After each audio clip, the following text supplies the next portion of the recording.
Welcome back to the Owner's Seat, the show where fitness and wellness operators get the real playbook for building businesses that don't crack under pressure. Today's episode is for anyone who's ever thought there has to be a better model than leases, dead hours, payroll bloat, and even that good old trainer churn.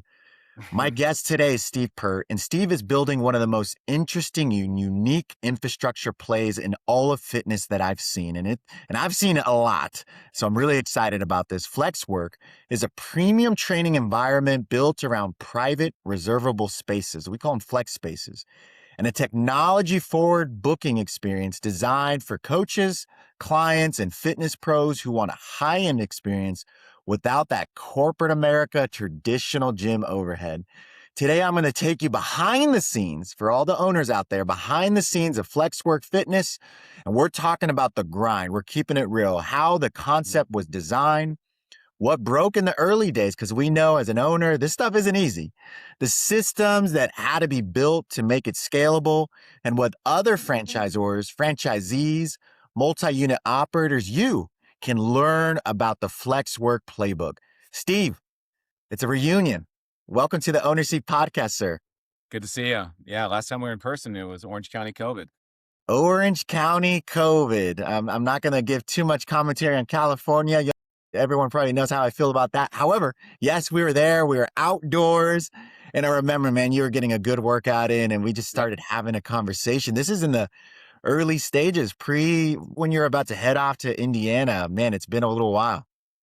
Yeah, it was great. That was our best year, by the way, which sounds crazy to everybody, but that's when I finally took the plunge and really went all in to say, all right, this vision, this dream that's gnawing at me the vision really came into my head and my heart in about 2017, but implementing it piece by piece into other solutions for other brands, Yeah. like UFC or In Shape Health Clubs was fun because I was able to A/B test some data I'd received over at that time, 17 years in the industry. And it was all just about efficiency and helping people have real careers. But yeah, good times. I'm I in love Indiana, it. you're in Texas, a little That's bit right. different than Orange County, but here we are. Miss the water, but I love the food, love the people, the country of Texas.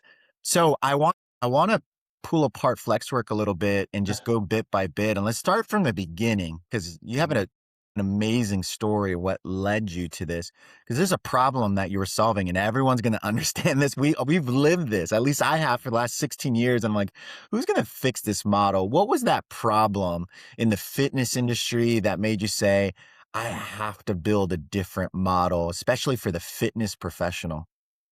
Sure. Well, it was really my origin starting the industry in 2000 as a trainer and then being fairly successful almost right away. It wasn't because I was more educated. In fact, I had less education. It wasn't because of experience. I had none. It was just I saw my comp plan and the opportunity, and general manager of 24 Hour Fitness in Sacramento, California said, I'll pay you as long as you can get a lot of people to show up frequently and you keep them safe and coming back. I said, that's crazy. That's an amazing job. And I found very quickly that all of the NSMs and all the certifications that are amazing for science and joint manipulation and helping people through physical workouts did nothing to prepare me for the psychological and business component, which was a huge piece to actually be a professional. I'm taking time and skill and exchanging it for compensation. That's a professional, but we were just thrown in and good luck and here you go and that's it, right? And Right. fill out your big old master appointment book.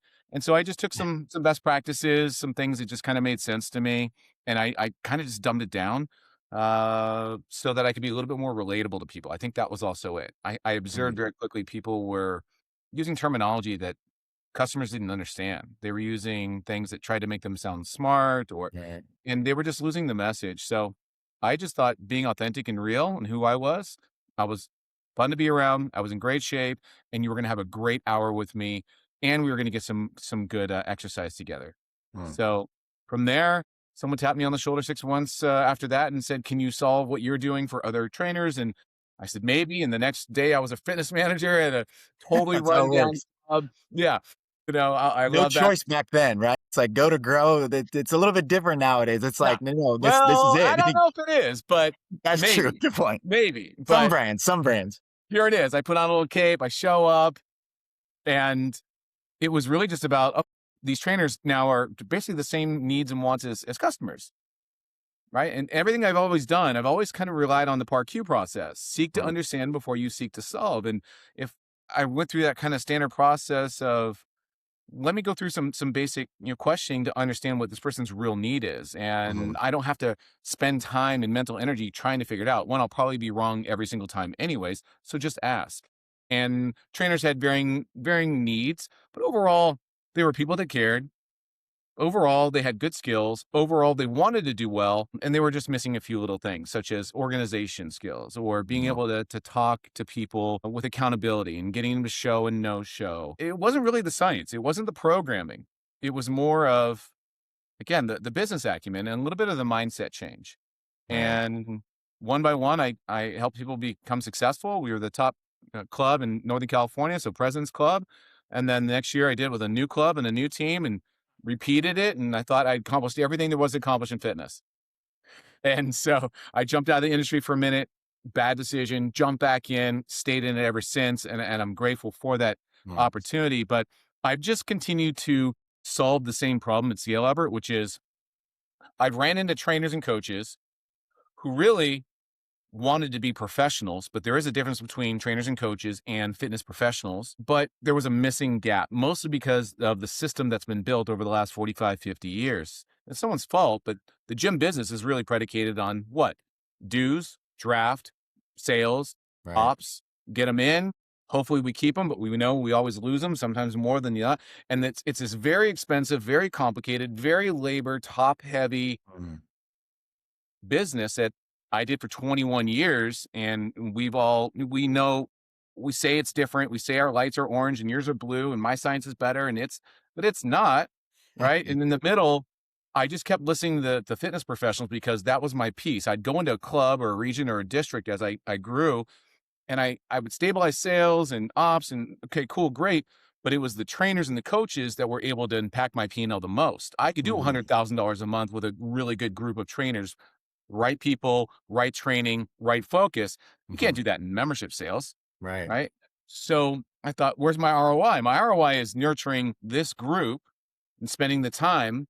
I also learned that most operators in fitness actually didn't have a fitness background. A lot of GMs, DMs, they came from retail, Yeah. sales, operations. And so it was almost like I call it the eighth grade dance. You got the GM or the ops guys here, and you got the trainers over here, and they don't know how to talk to each other, and one doesn't, right? And the KPI language is different. It's not session service. It's how much have you sold this month? And I don't know. I was always kind of like a trainer whisperer. Yeah, I know the language. I'm one of them. Let's make sure that we speak their language to Yeah. inspire and motivate them to do what we do. It's very simple. So simplifying and doing it over time. By about 2017, Albert, I had done it at a large enough scale and in enough places where I went, wait a second. There's a pattern evolving here. I Yeah. keep talking to these trainers, hundreds of thousands by this point, and customers and operators. So there was like this Mhm. tertiary funnel of needs and wants. I was like, they're all kind of aligned. Owner operators want these coaches to stay longer and have more people in front of them more frequently. Yeah. That results in sales. Clients want to have a trainer stay there long enough so they can actually have momentum and consistency. And then the trainers want to have careers. They want to have a real earning opportunity, and they don't just want a little job. I thought, wow, if I just solve one, then kind of everyone gets solved. And so let's continue to focus on the trainers. Right. And enough of the trainers, though, as they rose to the top, kind of had this, I'm ready to be my own boss. Right. And so And we again, saw as that I during the do, pandemic, especially as well, I saw way geez, before then, way that's true. before That's a good then, point. Yeah. because, I went to In Shape Health Clubs, 2014, 15, something like that. Uh, Mhm. and I completely rebuilt their fitness vertical with Josh Lyon. Yeah. Yeah. Amazing guy in the business. He Yeah. was my first fitness manager, right? Yeah. And we had a blast, but we started from scratch. We took a third party entity, custom built, who was doing all the fitness, the classic sales and distribution, and they removed it. And we came in and we hired 500 plus trainers. We implemented systems, processes, payroll, HR, everything you need to do to have an in-house, fully functional Mhm. vertical for fitness. And it was a blast. And we kicked butt and grew revenue exponentially, learned a lot. But um, I heard enough people who were saying, I'm ready to be my own boss. I also had to implement anti-fraud policies to keep trainers from training on the Amazing. side or Yeah, under the yeah, yeah. and keeping other trainers from coming into the brand. And how does that work? So this has always been a game. We don't want other trainers training in our place because it diminishes the brand. Lifetime's a great example of that. How do we talk to them? How do we approach it? What do we do? But then at the same time, how do we keep the best fitness professionals happy with our margins and the way that we do fitness, with all the overhead and everything else that we do? There it was. And finally in 2017, I said, man, everywhere I've consulted or I go, Japan, Denmark, the US, from Hawaii to New York, it was the same problem. People didn't have a different problem. I thought, well, I grew up in the shadows of Silicon Valley, and I've heard this Mm, before. If there's a large enough need, a problem, and you can solve enough people's problems, not create another fitness opportunity or choice, that's a massive opportunity. That's a massive company. That's a right. massive brand. And so I just started thinking about it. And honestly, if you want to get into the creation of kind of the Yeah, ideation, let's get into that because I think we could all understand, all of us out there listening and watching. We've seen this as operators, as owners, from the finance lens as well. Like I go into P&Ls, or I've been an operator, and I'm like, oh, okay. Trainers are taking home the 70%, 30% profit margin on the personal training revenue vertical. This should be great. And then I would talk to trainers, and it was just like most of them weren't making it. They couldn't figure that out. To your point, it's like the master trainers, but again, they get risky because they were like, "Yeah, I'll just go do this on my own." And there was just like meeting after meeting after meeting. And I'm like, and it's not even they're talk not about boutique Group X or boutique coaches, an right, F45, an Orange Theory, Spanga, whatnot. They only get what, 12 hours a week, maybe? right. So So then you no have wonder, that like, no wonder that, I mean, my data might be a little dated. It's from about 3 to 4 years ago, but my understanding is the average career for a trainer coach in the industry is about 9 weeks. wow. And the average session service during the month is about 19. So the average income in the US for a trainer coach, I guess you could say fitness professional, I wouldn't quantify it as that, but No. is it's like under $25,000. No Yeah. wonder they get excited, they come in, they get thrown in, some make it, and then most don't. And Yeah, that's and sad to me. turnover percentages. You look at engagement surveys and then turnover percentage 80%, and we're all scratching our head. And I think to your point, it just got normalized. Like this is acceptable. This is just what we do in the fitness world.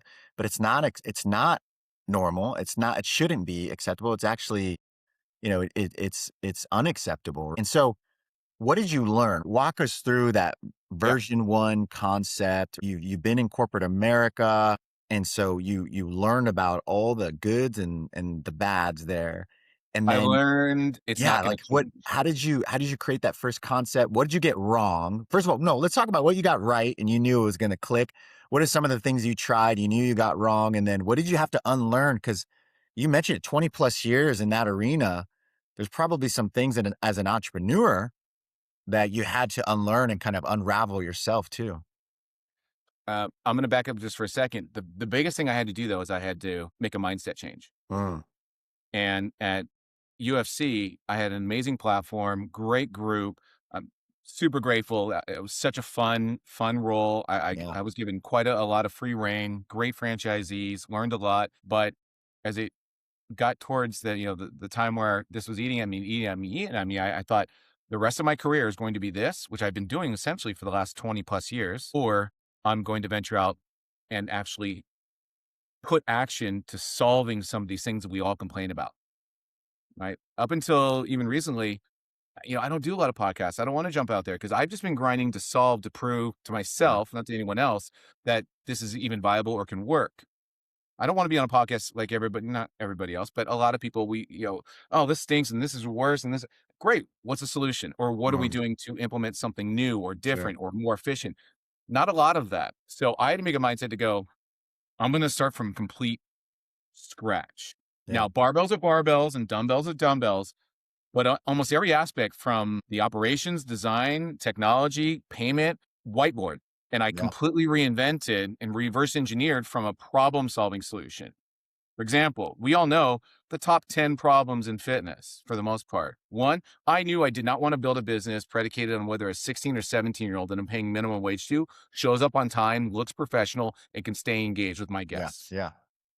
So how do I remove that? Oh, I'm going to design and implement not only the way that people flow into my business. So I studied casinos and how they move people and flow them past where they want them to go. If they have to go to the restroom, they have to go Mhm. past tables or certain things. How do I implement technology to not replace people, but remove friction and then enable my team, who's very light, to be as human as possible? Right. So it was a culmination and collaboration of everything completely from scratch. Also, how do I optimize an attractive build out and design for expedient and to attract, Mhm. landlords? So I saw at UFC, that was the fun. I saw the challenge from operator, company, and investor. I went, wow, there's some obvious gaps in between every single one of them. Right. Investors takes a long time to build out. They don't have a lot of front end support with the leases and where to find things. Some do, some don't. Right. In the middle, the company wants everyone to win, but sometimes it's not, there's so many moving parts and it's so top heavy. And then from, the inside, what's that guest experience like? Is it frictionless or do we say it is, but really it's still a lot of people opening doors and a lot of people having to show up to do exactly the right thing at the right time. And if one person in the chain messes up, the experience is not good. So Yeah. I just dug in and obsessed and just reverse engineered. How do I want to float through the space? How Right. do I want my guests to experience the fact that I'm even calling them guests and not members?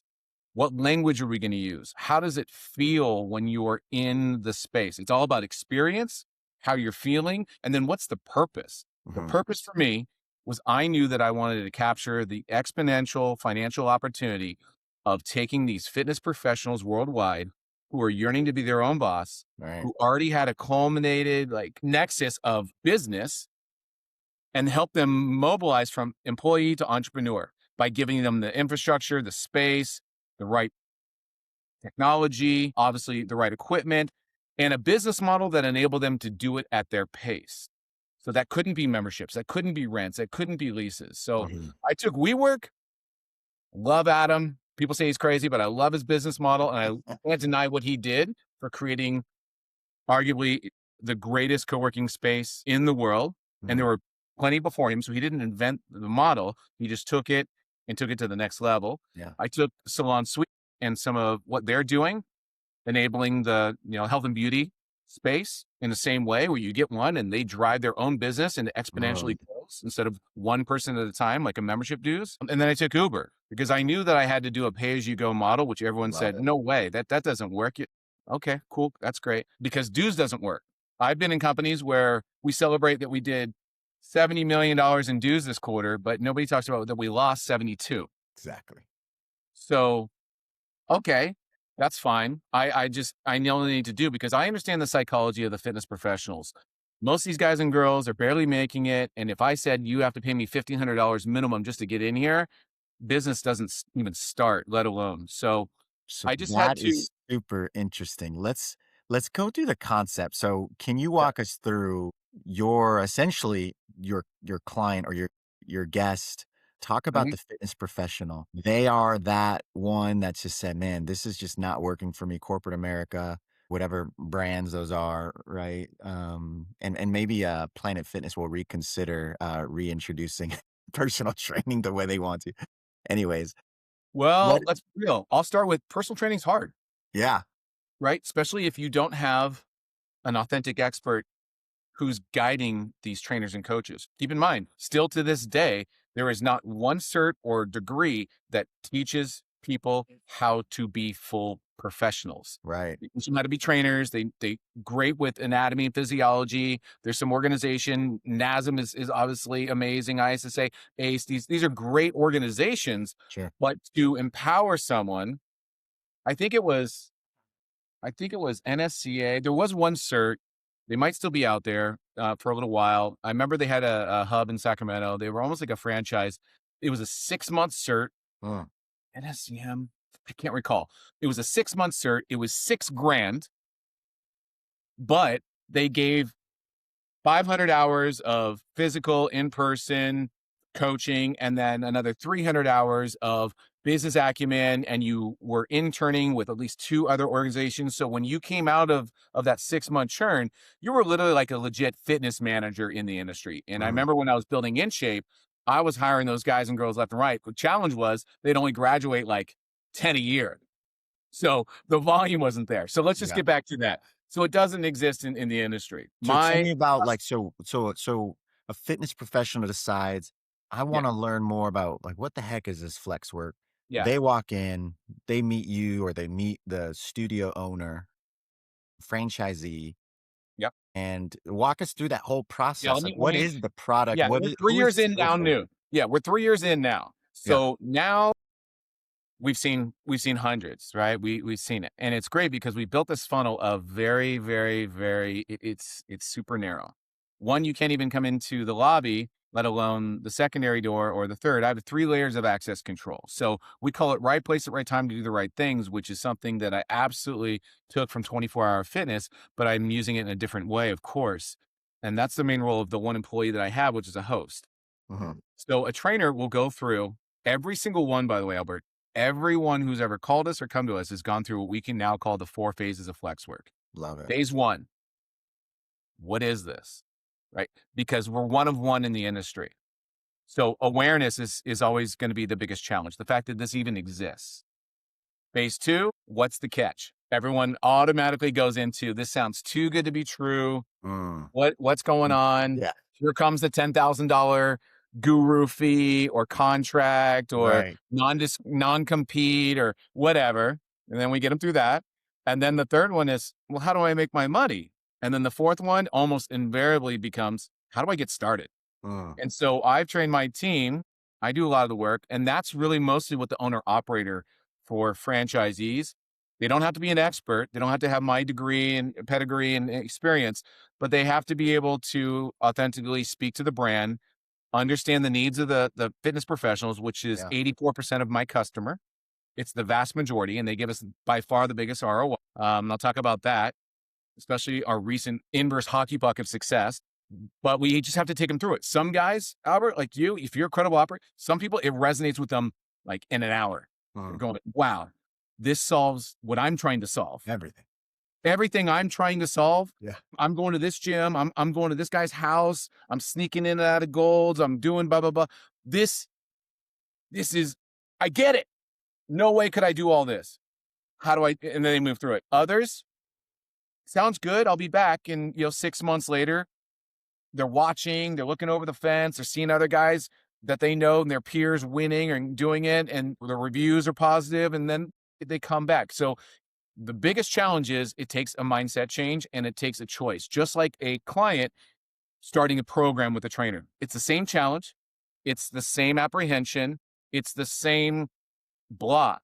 And my job is to be patient, be prepared, and allow people to go through that process at their pace. This Yeah. is not a hard sell.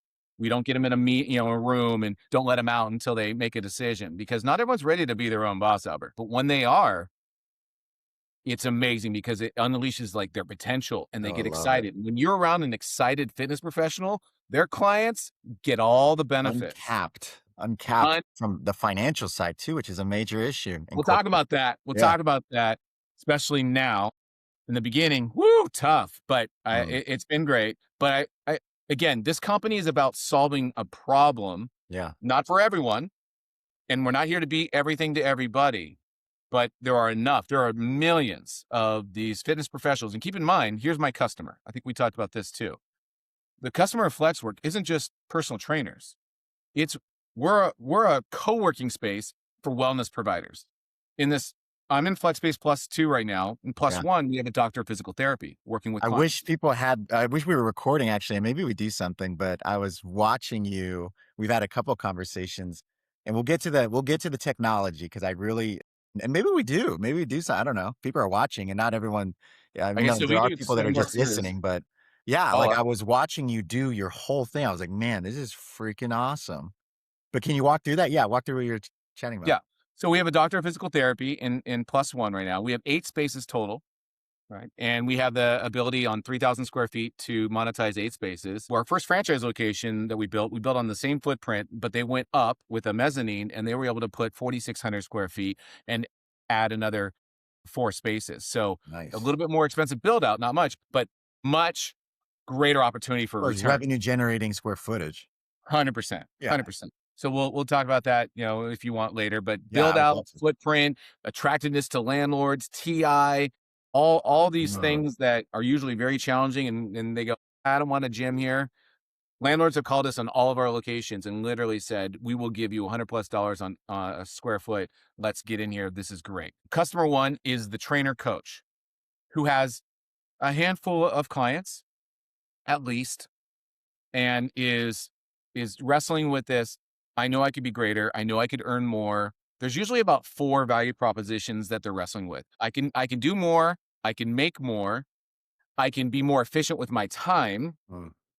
or I'm just in the wrong environment. Those are usually the 4. Yeah. And there's more people which surprised me. I thought it was money, money, money, money, money, money, money. There's more people that have come in to say, "Hey, I'm losing about 2.5, 3 hours of my day." And these are full-time guys who are self-employed because they're going to this guy's home 15 minutes this way. They're going to this guy's home 25 minutes Mm. this way. They go Mm. to the gym this way, right? And they're not being paid for their travel. They're being paid for when Right. they get there. And right, they're like, "I'd rather work less to earn the same. I don't need to make more money. I'm doing fine." But then they get here and then they blow up and they're like, "Okay, I'm more efficient and more effective." Yeah. Great. It's our core customer. Man, I And love it can that. be a varying degree of just a handful. And we And have, go ahead. I was gonna ask you, so I'm curious because, and I'm sure you know Emery up in Canada, and I know he's working with, is it, Sure. Safe um, sweat. Safe Sweat? Yeah, Safe Sweat, thank you. Safe Sweat, and then there's Joe. I actually had him on the show. It's, the Yard Strength and Personal Trainer, Strength and Conditioning. He did more of an open plan with racks.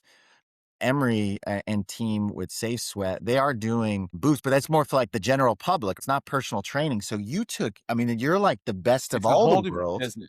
Yeah, he's got a beautiful brand, by the way, and I Yeah. love what he's doing, but our business isn't the space, and it's not small spaces. Yeah. So that's what I wanted to get to My is, business is the co-working space. I'm the WeWork of fitness. yeah, I'm a exactly. co-working Yeah. Walk us. space Yeah. and accelerator, okay? I'll give you our customers because I know a lot of your audience are, right, franchisee, Yeah. prospects Franchisor, or operators. franchisees, owners. Yeah. So we're looking for those fitness professionals who can come in and mobilize their clientele. We're looking for and attracting clients who are looking for a private premium space away from the big crowded, dirty, whatever gyms that they've had problems with, or it just isn't their style, right? Um, and they've also heard by reputation that independent, top light professionals are here running their business like a salon suites does, and they're familiar with that because a lot of them get their hair done or the nails done at something like that, Right. who they run their own book of business and just needed the infrastructure. And then the third customer is, and this is the hardest one we have to speak to because a lot of people go, "Oh, is this for me too?" The answer is yes. Anyone can be our guest, but we have people who come in, about 15 to 14% of overall guests, who are individuals or couples who love the private premium space or the Sure. technology aspect where they can play any app on any device and play their own music. And the ceiling is the same ceiling as the Apple Store and it's studio quality, true studio quality. Mm. So they can create content, shoot content, ingest content. People come in with their phone. They're trainers in LA. They're in here instead of their phone at Planet Fitness or in their. So it goes both ways. I've created Love layers that. of ability for people to have unique experiences. Yeah. We just are heavily involved in the trainers because I'll give you an example. I have one trainer here who covers a little over 9% of my operating costs for the month. One. So, and Amazing. he doesn't go anywhere. He's built his business. He's built his brand. He's planted his flag. We keep it clean, friendly, well maintained for him. He runs his own business. He shows up on time. He drives his clientele. He keeps them motivated, right? We don't worry about his programming and his attitude or none of that. We don't clock him in and clock him out. He pays us before he shows. Everything is prepaid, pre-reserved like an Wow. Uber. So we're not chasing invoices. We don't Love it. chase bad credit cards. We don't go after bad debt. I'm not saying it's perfect, but I've eliminated a good majority of the friction. And It's music to my ears. I love it.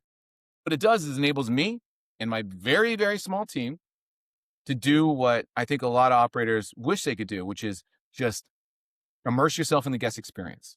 Love that. And that's like the very important part of it. So let's talk about I want to talk directly to those that are familiar with franchising, franchisees out there and business owners that are even looking for an opportunity. Because this is the more I spend time with you, Steve, and I hear about this, and we've had plenty of conversations. I mean, this is investable. Like this thing, I'm looking forward to just watching where you go with this. I mean, it's just, there's no stopping FlexWorks. And so let's talk about the unit economics because people are going to ask, like, well, show me the numbers. Tell me how Mhm. you built this financial model. So, can you walk through utilization and yield per hour? And again, without opening up the whole Komodo, but what you're comfortable in sharing around the mix and the packages and all of that. Like what are you finding on the financial side? And what are some of the things you needed to tweak so that it made even more sense to profitability? I would say that's been the most, that's been more of the biggest hill to climb, the biggest challenge, the most tweaking. Right. I mean, as you see it here, I'm sitting in my corporate headquarters. This was an idea in my head and in my Yeah. manifestos, the composition books front to back that people, kind of make fun of now. They go, wow, like you really dove into that for a long time. But this is a good representation. The second location we built was an extension, right? We learned from this location Right. on design and build out, not just more effectively, but things like having melamine boards so walls don't get dinged and you're not patching things up, and Right. a supply chain. My equipment manufacturers from Europe and Italy versus China, like everybody else. And we saw those boats at Long Beach, during COVID. I didn't want to build my supply chain based on who knows what in the future. So the economics are simple. It really comes down to, and we have a few ancillaries, but the main business is driving room reservations. Right. That's it. Fill the space. And so we have, at this location, we have 8 spaces. We have 4 pluses, 4 standards. They're almost identical, varying degrees, different things, all with the same tech suite. We don't need to go into that. But the thing I think that I pride myself the most about the company so far is there's nothing to hide. This is probably the most transparent, and it's, I think, what throws our guests off the most. It's about the most transparent and authentic brand that I could envision, and that's not a knock on Yeah, the anybody. win-win. Everyone Well, understands. everything you're ever going to buy or do is in our app. Yep. So there's no scribbling of anything. There's no deals. There's no specials. We don't use those words. We Boom. don't do weekends only. We don't do raffles. We don't do any of that nonsense. And our customers love it because they're used to that. They're used to just, what is it? Right? It's triplicate of choice. You can pay by the hour, like an Uber, or if you're someone who's going to be coming more frequently, there's an opportunity for you to choose a 3 time a week or 5 time a week experience with us. Easy. So that's Excellent. 1, 2, or 3. For the fitness professionals, it's by the hour, or I created something that I knew I wanted to embed how I got paid and how we grew revenue, with also encouraging the right behaviors for these professionals to actually become professionals, which is what? Frequency, more sessions serviced, Yep. booking in advance. Dollar per session. The average trainer still only books 2 days in advance, right? I challenge anyone to DM me and say, well, we've got, all of our guys do a month in advance. No. Okay, fine. So I know I you wanted get to the incentivize that, right? I wanted to kind of put the cookie out in front and have people chase oh, that. So what I did is I created an opportunity for, we call them passes, where they buy a block of 10, 20, 50, or 100 hours at our space, which is, by the way, $22 for the hour. And our standard space is only 18. So let's talk about the unit economics. yeah. There are no other fees involved at FlexWork. There is no first and last month's dues. There is no startup fee. There's no cleaning fee, none of that. And only one person, like an Uber ride, pays for the space. So if I'm your trainer, I'm going to pay for this space, which is 22, and then I'm going to invoice you directly. Let's say I charge you $100. My net is 78. That's how clean it is. Yeah. And then you show up, Albert, as a guest, accessing this private premium space and the towel service and the trainer, and you walk out going, wow, I think I just got away with something. I don't pay for a membership. I don't, this is cool. Like, and they're not hounding me about dues and Right. this and that, right? They call me a guest. I can click myself in and it's ready to go. Like, it respects my time. I'm an entrepreneur or a business owner or a manager, or I'm a mom with a bunch of kids and I just dropped them off and I only have an hour and 10 minutes, not hour and a half or 2 hours. I got to get it and go. So we built it on efficiency. So back to the numbers, I've created a pass where if I'm a professional and I'm booking 40, 50, 80, I think our top trainer right now is booking 195 hours a month. Wow. I knew that not only is that going to hit his invoice in his credit card 195 times, which for accounting, that's kind of annoying, right? Sure. But I was like, wait a second, let's make it frictionless for them. And how is that? So I created, it's basically a bank in FlexWerks app, and you get $2,200. And then I'm giving you a 10% incentive on top of that. So you're getting $220 instantly on top, which drives your margins up for you and down for us. So it lowers your costs without saying deal or discount or special. And you can use it to book anything in the space. So you can, for example, we had a coach here today. His name is Roland, amazing, servicing about 150 hours, making probably about 10K a month in Indiana. And he's driving, sorry if he's not disclosing that to his accountant. Okay. But he was in our standard spaces in the morning to maximize his potential at $18. So he makes the most money. And then he wanted to go into a plus during the day because there's some different or there's some different equipment options for him. And so he didn't have to worry about, am I doing the right thing or not? It was just taking out from his bank. And then during the day, he probably popped open and got a little snack or a caffeinated drink, a Celsius. It takes out 350, and then just his bank diminishes. And then when he sees it getting low, he just replenishes it. If someone gets a pass, it's sticky. They go nowhere. Right? And it becomes very efficient for them to monitor and measure. Same thing for us. And I just wanted to create systems, the way to buy, the way to move, the way to operate for these professionals to make it as frictionless as possible. I wanted to put, it's like a horse. I wanted to just put blinders on them so they could do the one thing that they really love and are best prepared to do, which is work with their clients in the space. And I'm not here to be their fitness manager or their daddy. It's very frictionless, but we've removed a lot of their friction. And that's just on the front end. On the back end, most of these guys and girls who come in, they're employees. I think the estimates are over 90% of US's trainers and coaches are someone's employee, right? That's your option. I got to do the job. Or what's my other option? I go build a gym myself. Good luck. And why would you? But good luck. So everyone's an employee for the most part, generally speaking. So they have an employee mentality, and that's all they've ever known and learned, which is great. And I honor that. I was someone's employee for 22 years. But when they come in, they still have that mindset, skill set, and they've never thought about Pantones for the most part. They never thought about fonts. They don't have a URL generally. They're on Gmail, not on their own company email. There are certain things. They haven't really developed a brand. So immediately, my first customers that were coming in, Albert, they're excited. This is great. I'll be back in 3 months. I'm like, what do you mean? Where are you going? My 3-month notice. I got to get a website. I got to get a uniform. I say, whoa. Do you have clients? I go, yeah. Let's help you mobilize them. Great. Easy. Get paid.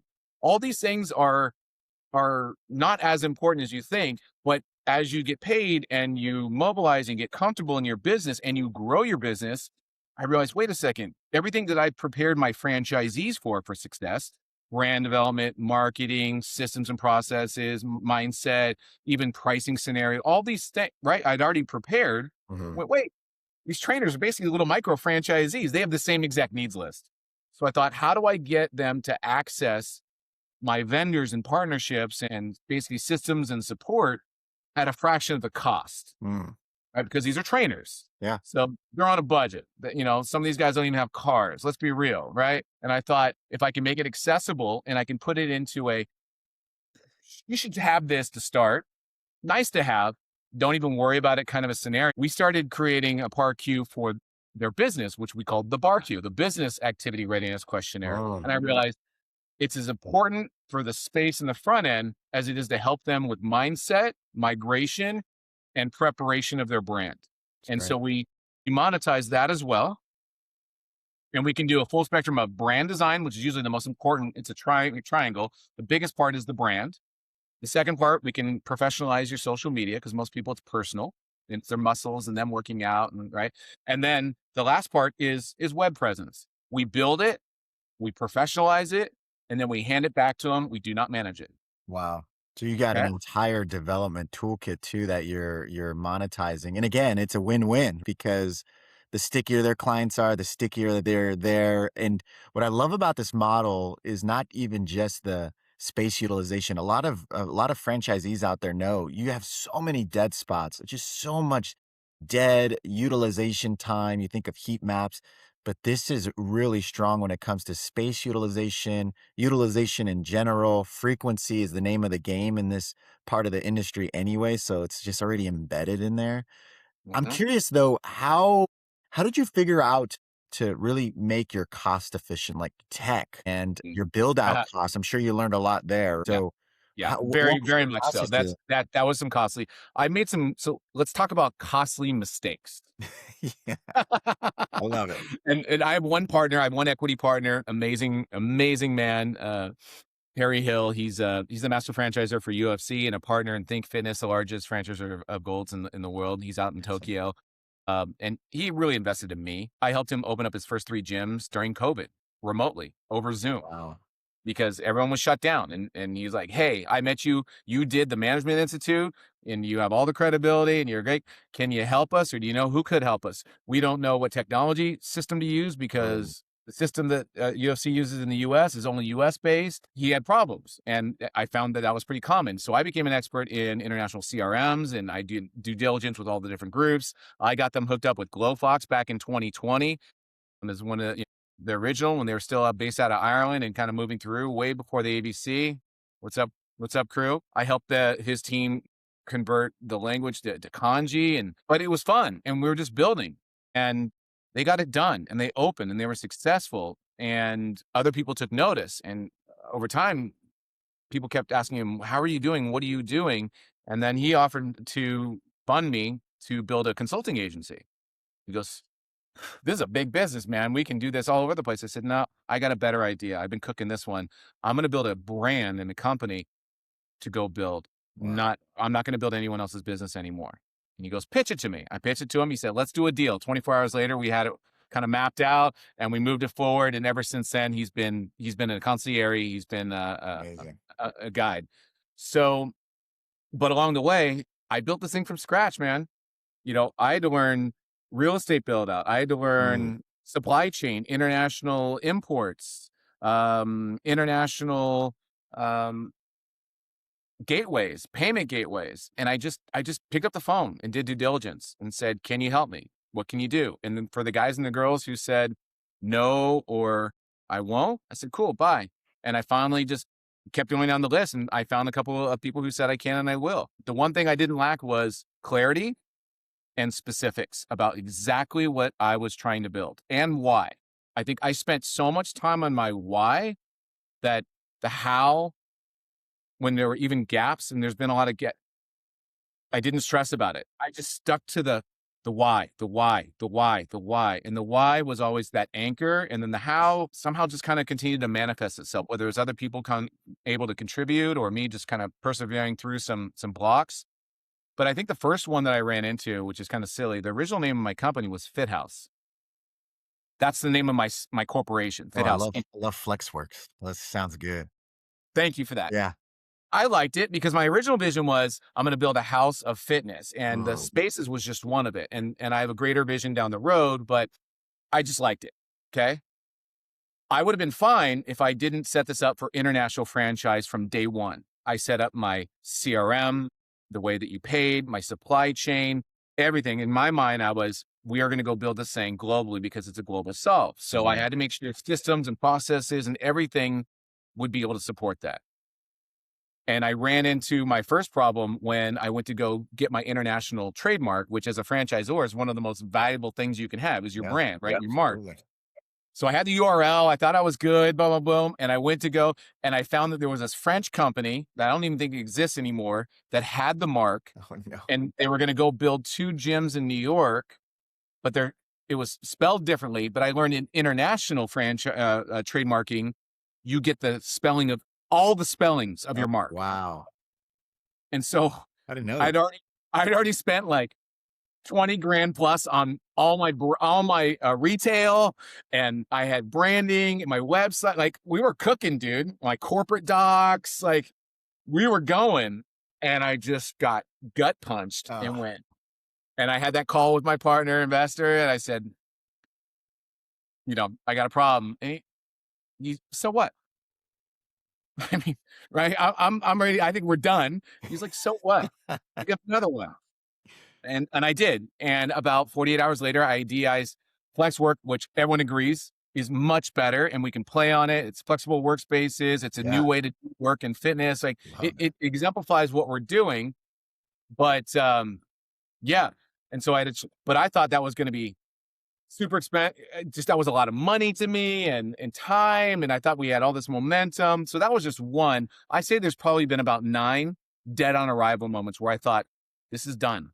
This is absolutely done. Yeah. One of them was when our costs rose in 2021 in our build out 48% over Oof. my expectations. Yeah. I don't have another Happens 400. to everybody. Right.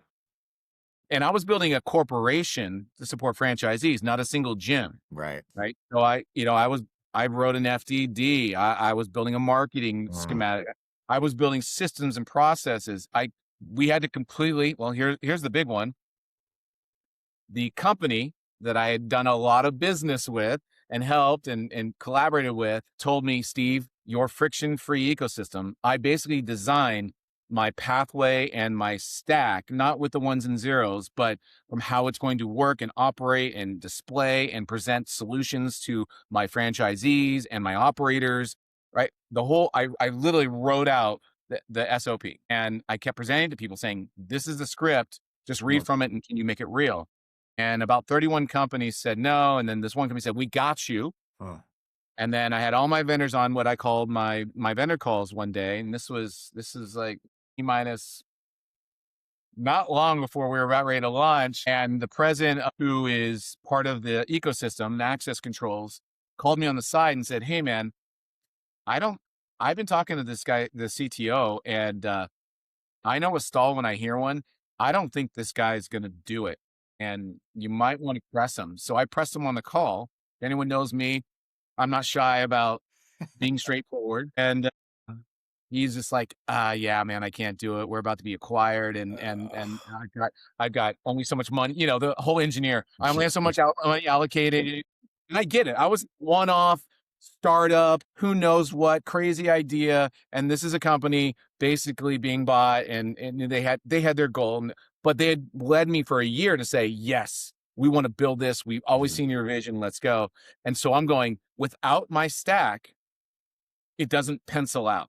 Right. Your tech stack. Because if you have your standard financial model in fitness, which is GM, operations manager, fitness manager, whatever, you got that expert, you got to pay 80, 85, 65 grand, through the roof. and they leave anyways, and you're screwed, right? And then you got your people. Now, if I've got people opening my doors, and right, then it doesn't, that's my barrier to entry. Right. Good luck putting up spaces. We haven't talked a lot about that, but it like we will. What I know what we've said about that's the biggest that's the biggest IP protection. Yep.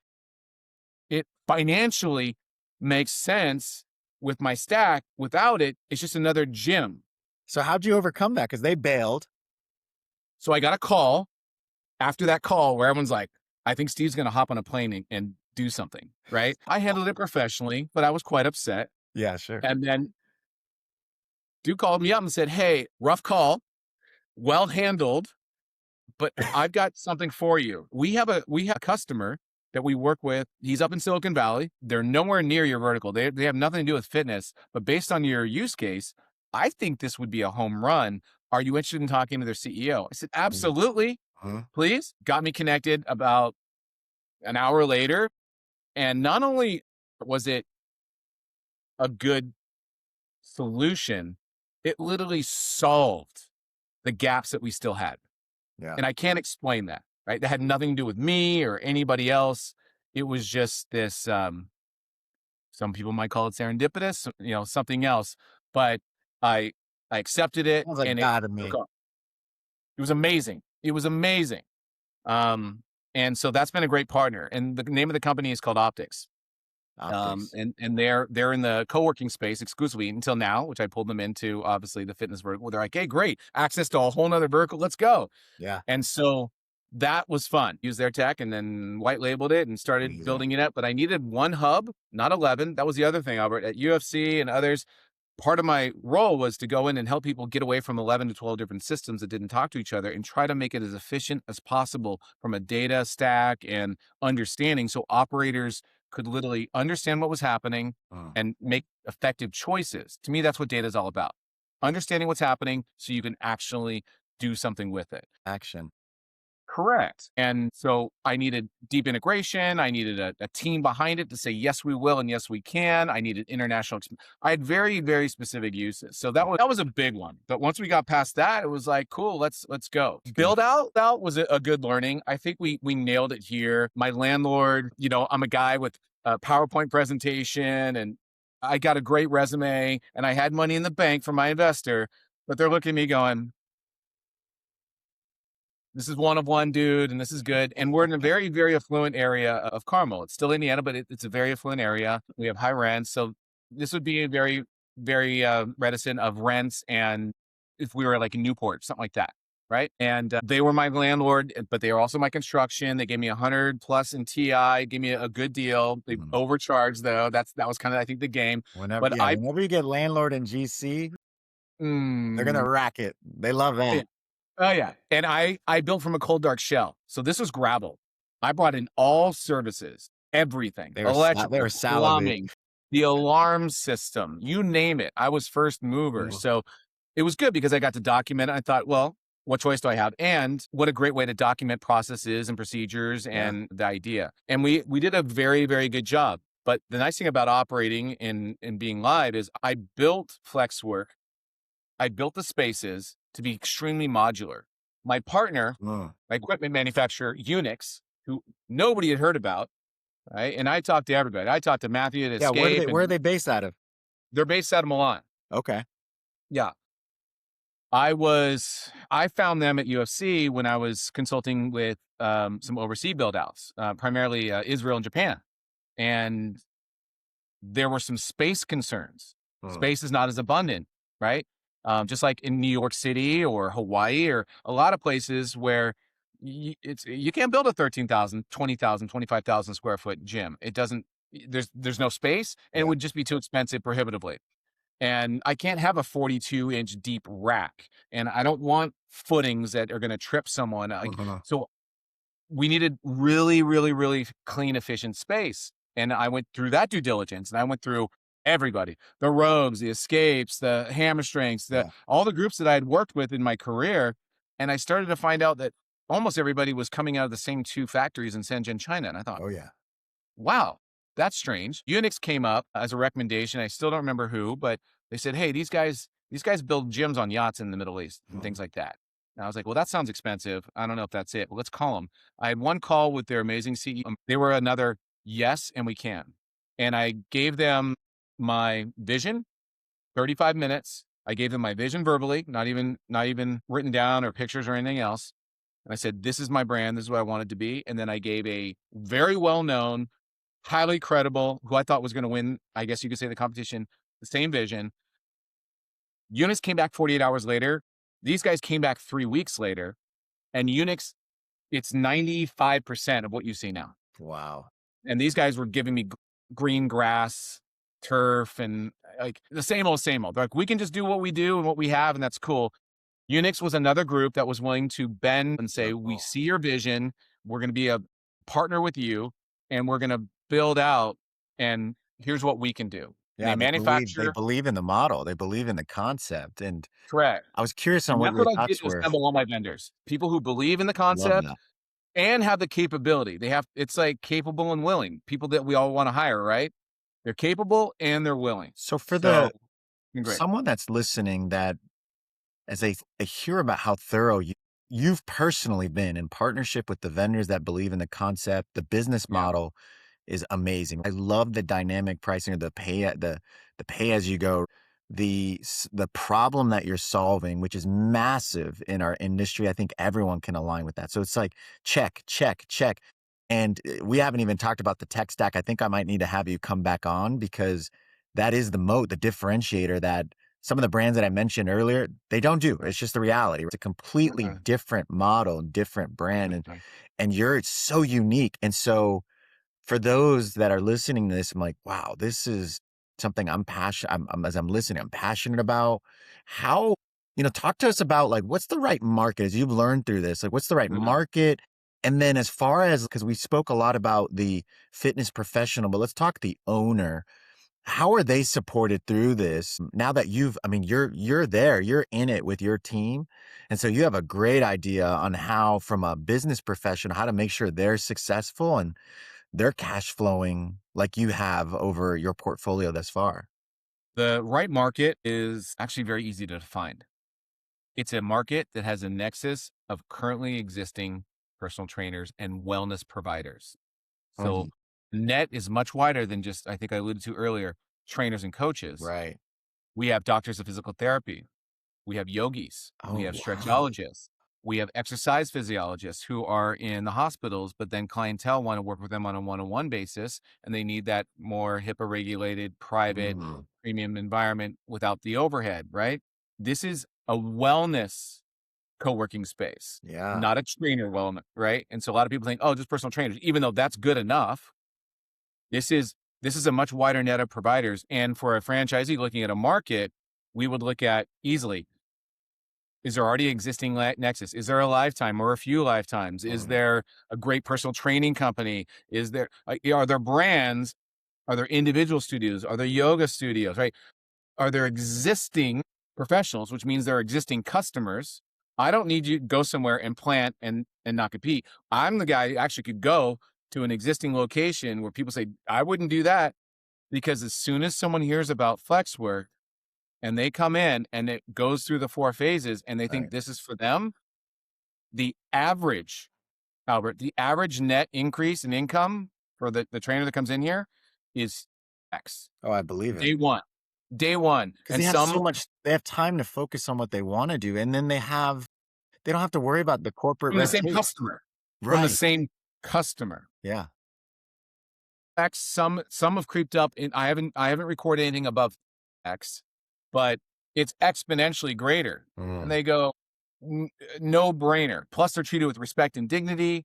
This literally is their own place of business. There's a collaboration. We have a lounge. It's a co-working space, and they feel it, and it's fun. It's fun. So amazing. any market that already has it, so I can look at a database of trainer eyes. I can look at their pro database. I can go. Uh, we already know how we're going to do it. It's not difficult. We're not going to leave that out, but Yeah. the data's there, so we don't have to sneak in. We can go great. Also, 3,000 to 4,000 square feet is the footprint that we need. No more. Now we have designed larger, but it just it's not necessary. You can Yeah. have a amazing return on your investment quickly and for a long time on 3 to 4,000 square feet. And it's rectangular. So landlords love it because it I doesn't love take it. a ton of space. Yeah. It can go to a lot of places, and you can go to a tier one, like, this is not where you go off a gravel road like a CrossFit and try to just get the rent as cheap as possible. Right. Right. It's an opportunity for someone we haven't done it yet, for who has a building of their own, to implement this in as part of a provider. This is also a great opportunity. We've had a lot of conversations with large hotel chains and I was just gonna say, I could totally see that. multi-use developers, because we can actually go in to the same footprint as, let's say, in a big apartment complex. They would have to build a gym just to be contemporary and compete with others now, but they can't monetize that. So it's basically a dead space that a lot of people probably don't even use. And then they got to spend about 100 grand in equipment to Mm, do it. We can come in as a vendor that pays them rent and draws professionals in to support their tenants as a unique value proposition. And because we do a pay as you go, we could actually implement a system where, if, like, let's say we attach $150 extra on the rent of the tenants, they would never know that they're paying extra, and then that's credited to FlexWork and the owner operator, and we give them credits to use the space as a yeah. VIP. In large part, I think what people need to realize here too about this is an infrastructure play because of the stack that you created. And man, I'm so Let's go to bullish an about airport this. next. Yeah, I think from the tech stack perspective, the differentiator there, the infrastructure play, I think it's just such It's such a no-brainer. Now, I have a couple more questions for you. It Yeah. makes me think about something I've been really thinking about is, I and I think I know your answer because you're so big about the experience. But is there ever a world where flex work is there's no human in the loop? It's just all tech access. Because right now you have this hosting model. Is that on the roadmap? Is that or is there just a risk to that? And because you protect your brand like no other. I know this Correct. about you. You're relentless Correct. there. And I think that's amazing. I think people need to learn from that.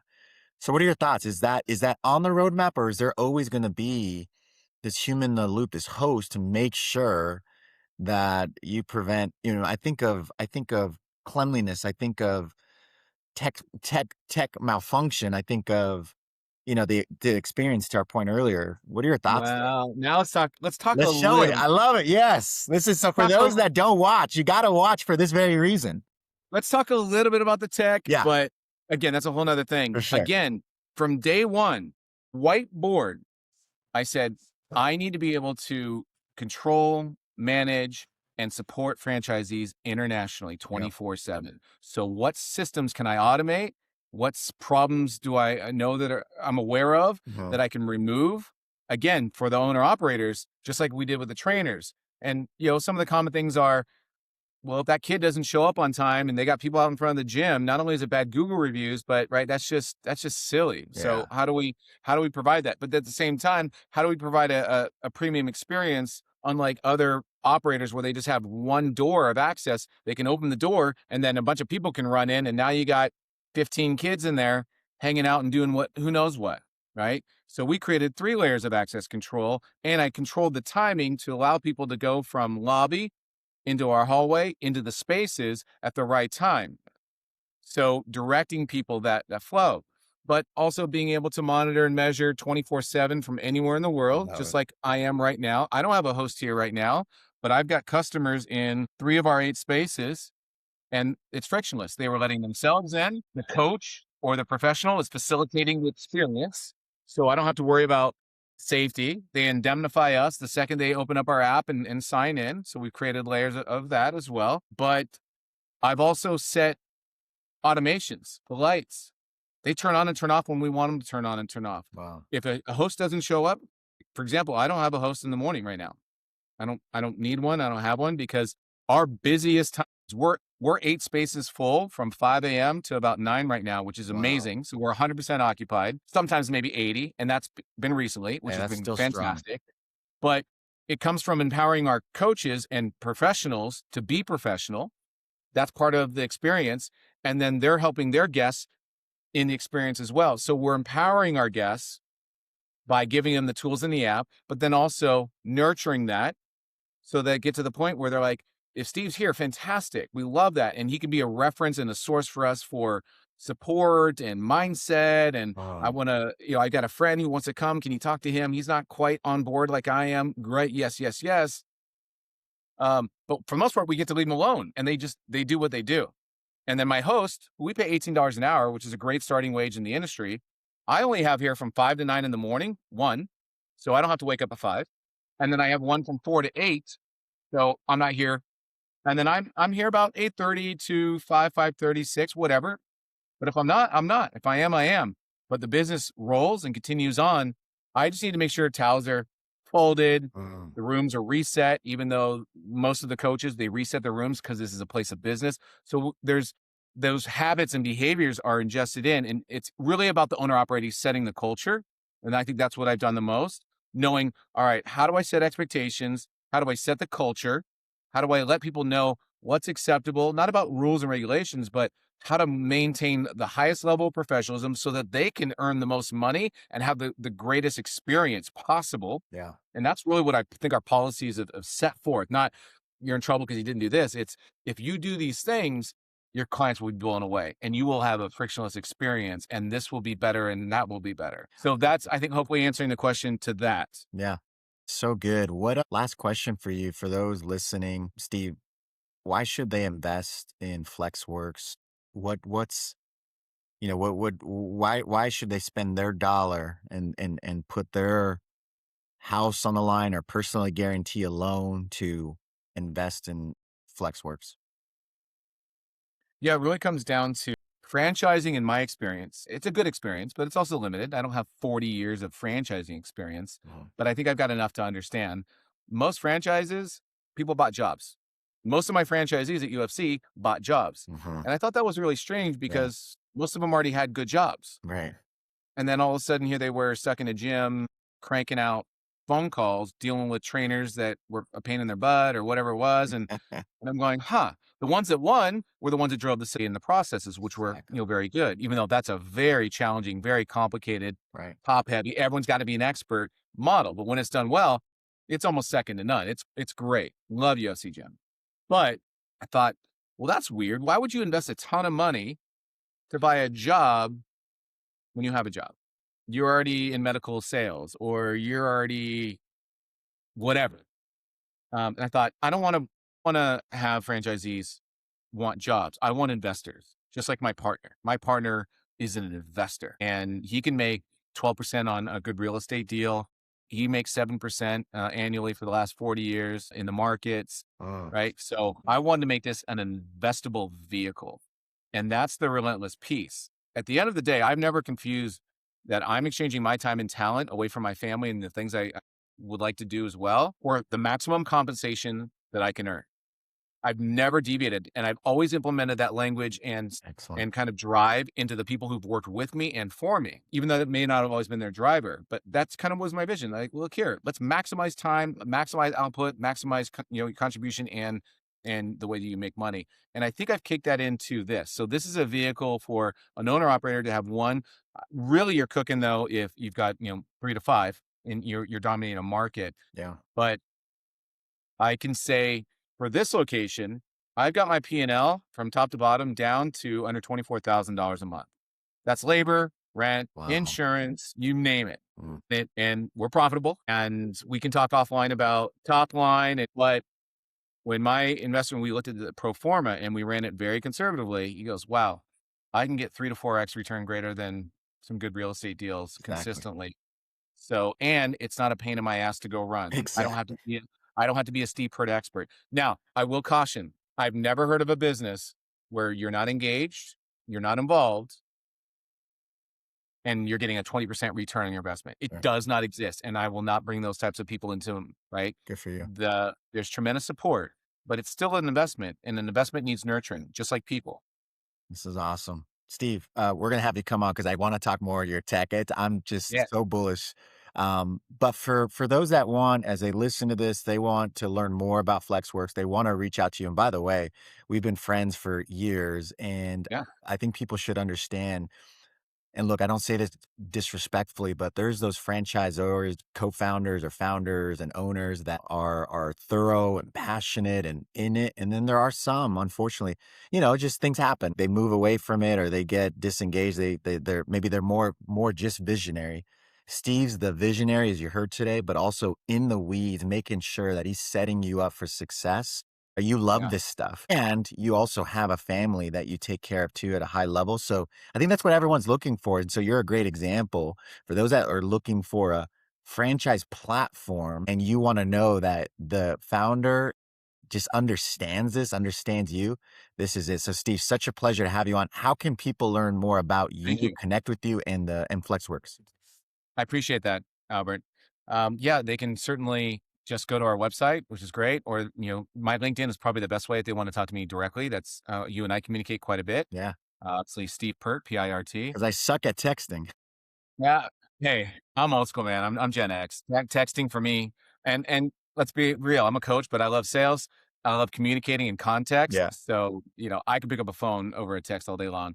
But I would also say, reach out. Our direct line is 888-353-9975. If you want to go that Excellent. route. And my email is ceo@flexworkfitness.com. Just be sure to spell it with 2 E's, not the overall. I love it. Well, Steve, such a pleasure. Everybody, thanks for tuning in. This has been another episode of the Ownership Podcast. I'm your host, Albert Ramos. All episodes drop 2 times a week. That's Monday and Friday at 8 a.m. Central. We'll see you all next time. Steve, great job. Thank Thanks for you. the opportunity, Albert. It's I great. appreciate your I'd love to time. see you. Thank you. See you soon.